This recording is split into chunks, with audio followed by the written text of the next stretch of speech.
علیکم ورحمۃ اللہ وبرکاتہ۔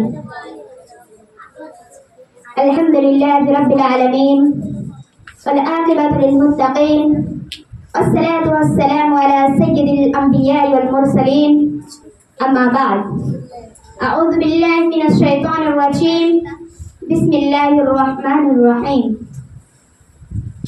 معزز صدر، محترم اساتذہ اکرام اور میری پیاری بھائی اور بہنوں، آج کے اس تقریری مقابلہ میں میرا موضوع سخن ہے حج کی فرضیت اور حج مبرور کا بدلہ۔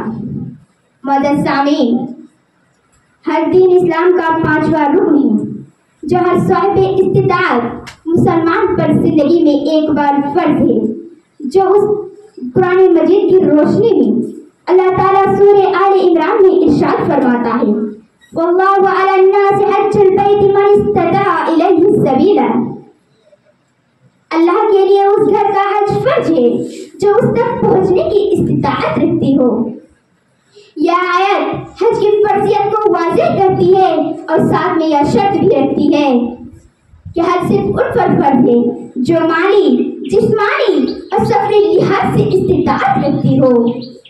احادیث مبارکہ کی روشنی میں رسول اللہ صلی اللہ علیہ وسلم نے فرمایا، بنی الاسلام علی خمس، شہادت اللہ الہ الا اللہ وان محمد رسول اللہ، واقام الصلاۃ وایتاء الزکاۃ وصوم رمضان وحج البیت۔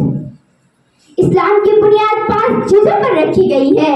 پہلا رکن گواہی دینا کہ اللہ کے سوا کوئی معبود نہیں اور محمد صلی اللہ علیہ وسلم اللہ کے رسول ہے۔ دوسرا رکن نماز قائم کرنا۔ تیسرا رکن رمضان المبارک کے روزے رکھنا۔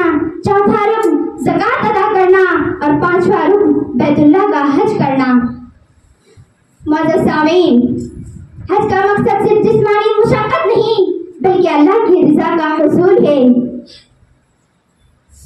ایک اور حدیث میں رسول اللہ صلی اللہ علیہ وسلم نے فرمایا، الحج المبرور لیس له جزاء من الجنہ، کہ حج مبرور کا بدلہ جنت کے سوا کچھ نہیں۔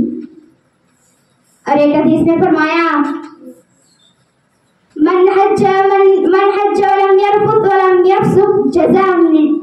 يفسق رجع قوما الى الجنہ، جس نے حج کیا فحش گویا گناہ سے بچا وہ اس دن کی طرف پاک لوٹتا ہے جیسا کہ اپنے ماں کے پیٹ سے پیدا ہوا ہو۔ معزز سامعین، حج نہ صرف ایک عبادت ہے بلکہ عالمی وحدت اور مساوات اور توحید کا عظیم مظاہرہ بھی ہے۔